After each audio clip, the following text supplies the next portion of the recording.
জীবন বিরোধী, এটা মানবতা বিরোধী। কোন মানুষ এই কাজ করতে পারে না।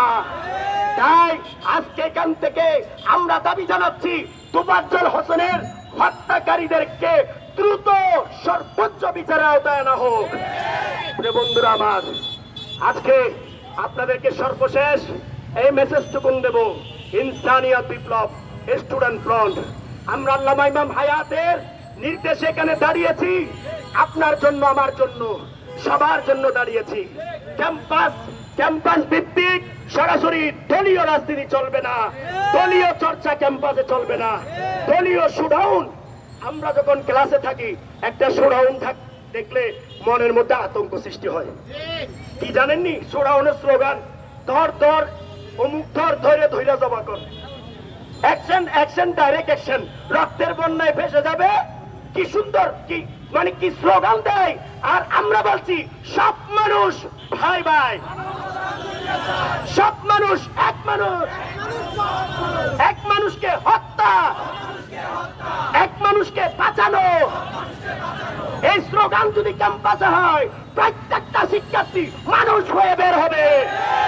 আর যদি এই স্লোগান না থাকে, মানুষ তো হবেই না, এক একটা পাশবিক বের হবে। তাই অমানুষ না হয়ে মানুষ হয়ে যান। শুধু ঠাবি চাবিতে পড়লে হবে না, মানুষ হতে হবে। কুস্তিবাদী দল আর রাজনৈতিক দল কখনো এক হতে পারে না।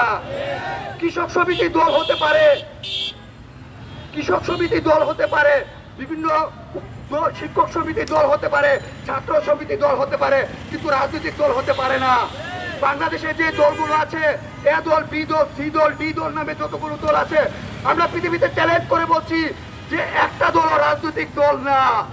রাজনৈতিক দল হতে হলে সার্বজনীন হতে হয়, সব মানুষের অধিকার, স্বাধীনতা, নিরাপত্তা, প্রতিনিধিত্ব, সব মানুষের মত স্বাধীনতার প্রতিনিধিত্ব করতে হয়, কিন্তু আমরা সেটা দেখতে পাই না। তাই প্রত্যেকটা শিক্ষার্থী সুরাজনীতি কুরাজনীতির পার্থক্য শেখার জন্য, মানবতা অমানবতার পার্থক্য শেখার জন্য, জীবনের সংজ্ঞা শেখার জন্য আমাদেরকে মানবতার বিপ্লব, ইনসানিয়ত বিপ্লবে যুক্ত হওয়ার আহ্বান জানাচ্ছি। এবং পরিশেষে একটা উদাহরণ দিয়ে শেষ করতে চাই। একটা ছুরি যদি ডাক্তারের হাতে থাকে, তাহলে এটা দিয়ে মানুষের কল্যাণ হয়, রোগীর জীবন বাঁচে। আর এই ছুরিটা যদি অপরাধীদের দ্বারকদের হাতে থাকে, কুস্তিবাদী রাজনীতির দ্বারকদের হাতে থাকে, খুনির হাতে থাকে, কোন দস্যুনীতির দ্বারকদের হাতে থাকে, তাহলে মানব জীবন বিপন্ন হয়। আজকে রাষ্ট্র ক্ষমতার যে বড় ক্ষমতা, বড় হাতিয়ার আর কোনো কিছু নেই। আর এই রাষ্ট্র ক্ষমতা আজকে চলে গেছে অপরাধনীতির দাসদের হাতে, যার কারণে আজকে শিক্ষকরা অপমানিত হচ্ছে, যার কারণে ছাত্ররা অপমানিত, ছাত্রদের জীবন নাশ হচ্ছে, যার কারণে মাজার শরীফগুলো ভাঙা হচ্ছে, যার কারণে বারুই রবিউল আউয়াল হামলা হচ্ছে। সেখান থেকে মুক্তির জন্য আমরা সব মানবতা বিশ্বাসী সব মানুষকে আল্লামা ইমাম হায়াতের আহ্বানে মানবতার রাজনীতি ইনসানিয়ত বিপ্লবে ঐক্যবদ্ধ হওয়ার আহ্বান জানাচ্ছি। আসসালামু আলাইকুম ওয়া রাহমাতুল্লাহ।